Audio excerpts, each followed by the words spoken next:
তৃণমূল কংগ্রেসে যোগদান করলেন অবসরপ্রাপ্ত এসিএস আধিকারিক ফয়জুর রহমান লস্কর। বরাকে নির্বাচনী তৎপরতা শুরু করেছে মমতা ব্রিগেড। রাজ্যসভার সাংসদ সুস্মিতা দেবের উপস্থিতিতে 2 শতাধিক জনগণ নিয়ে তৃণমূল কংগ্রেসে যোগদান প্রাক্তন এসিএস আধিকারিকের। 26-এর বিধানসভা নির্বাচনে কাটিগড়া থেকে অবতীর্ণ হওয়ার সম্ভাবনা। বরাকের 3 জেলায় টিএমসির প্রার্থী দেওয়ার ঘোষণা সাংসদ সুস্মিতা দেবের।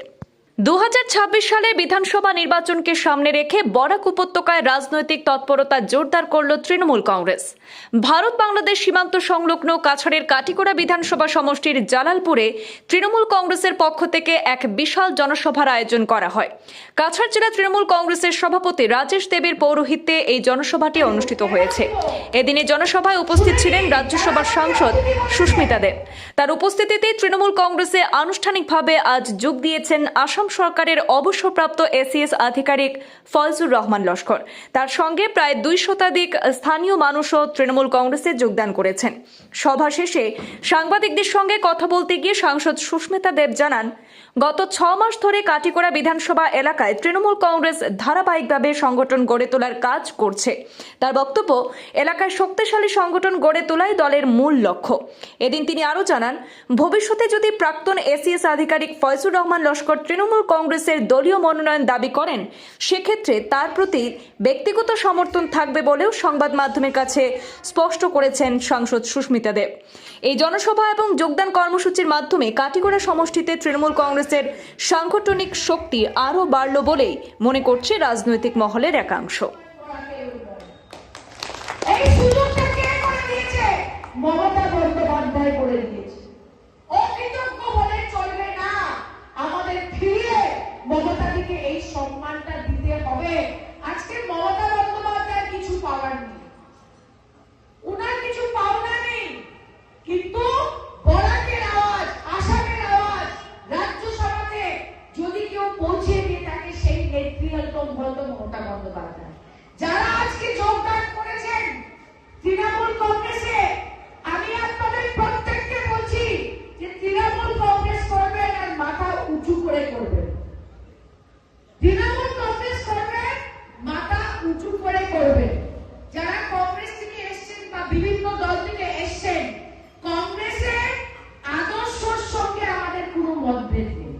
আমি আরম্ভ করলে থেকে জানি রাজনীতিতে আসার ইচ্ছা ছিল না, কিন্তু যেহেতু আমি যোগদান করেছি, আমরা শেষ থেকে জানবো মানুষের ন্যায় এবং ইনসাফ প্রতিষ্ঠা করার জন্য, অধিকার প্রতিষ্ঠা করার জন্য, মানুষের প্রাকৃতিকের যে সম্পর্ক তৈরি করার জন্য। এবং আমি বলছি একটা কথা, I have a plan, I have a plan for my Katigora. I have a plan for my people. আর উপযুক্ত সময়ে আমার সেই প্ল্যান কি আমার নেত্রীর সঙ্গে আলোচনা করে, আমার দলের সঙ্গে আলোচনা করে আমরা সেই প্ল্যানকে আমরা এগিয়ে নিয়ে যাব। আজকের জনসভা থেকে আরো বিস্তারিত জানাচ্ছেন আমাদের প্রতিনিধি জুবাইর আহমেদ। জুবাইরের কাছ থেকে আমরা আরো জানবো বিস্তারিত। অঞ্চল প্রতিদিন নিউজে আপনাদেরকে স্বাগত জানাচ্ছি। এখন আমরা দাঁড়িয়ে আছি ভারত বাংলা সীমান্ত জালালপুরে, যেটা কাটিগড়া সমষ্টিতে পড়ে, এবং এখানে একটি সভা অনুষ্ঠিত হয়েছিল, রাজনৈতিক সভা তৃণমূল কংগ্রেসের তথা মমতা বন্দ্যোপাধ্যায়ের যে তৃণমূল কংগ্রেস রয়েছে, এবং এখানে উপস্থিত রয়েছেন রাজ্যসভার সাংসদ বরাকের নেত্রী সুস্মিতা দেব।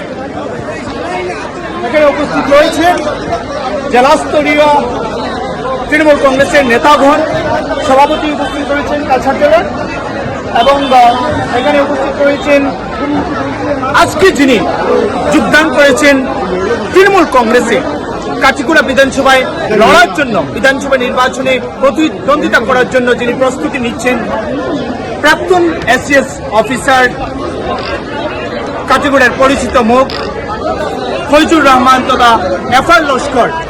কি বলবেন তারা? আমরা ওদের কাছ থেকে মন্তব্য নেওয়ার জন্য চেষ্টা করব। প্রাক্তন এসিএস অফিসার এফআর লস্কর সাহেবকে স্বাগতম জানাচ্ছি। সর্বভারতী তৃণমূল কংগ্রেসের যোগদান করেছেন এবং কাটিগড়ার ভূমিপুত্র হিসাবে ওনার অনেক সুনাম হয়েছে।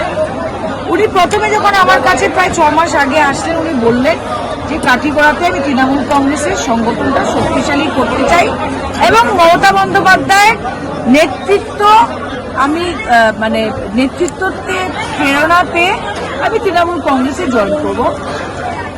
আমি ওনাকে ওয়েলকাম করেছি এবং আজকে উনি প্রায় 400-500 মানুষকে জয়েনিং করেছেন। আগামী দিনে মন্ডল ওয়াইজ আমরা আরো জয়েনিং করাবো এবং কাঠিগড়াতে আমরা প্রার্থী দিব। আর আমার বিশ্বাস যে কাঠিগড়াতে যদি আমরা একজন যোগ্য প্রার্থী দিতে পারি, কাঠিগড়ার মানুষ তৃণমূল কংগ্রেসকে গ্রহণ করবে।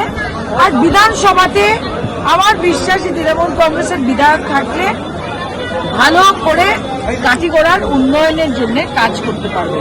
আর বাকিরা তো সবাই আমি দেখতে পাচ্ছি অনেকেই আসছে কাঠিগড়াতে, কিন্তু কেউ বিজেপির থেকে এসছে, যার রক্ততে বিজেপি, কেউ কন্ট্রাক্টর, কেউ বাইরের থেকে এসছেন।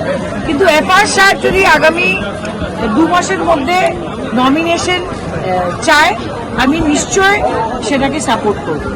আসলে রাজনীতিতে আসার মুখ্য উদ্দেশ্য হয়েছে আমাদের মধ্যে ভ্রাতৃত্ব স্থাপন করা, মানুষের মাঝে সম্পর্ক যেটা সেটাকে আরো সুদৃঢ় করা এবং আজকের পরিস্থিতিতে আমরা হিন্দু, মুসলমান, বৌদ্ধ, খ্রিস্টান সব মিলে যাতে আমাদের দেশের, আমাদের এলাকার মঙ্গলের জন্য আমরা মিলেমিশে কাজ করতে পারি।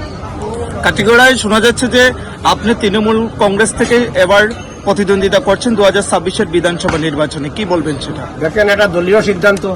আমি দলে যোগদান করেছি।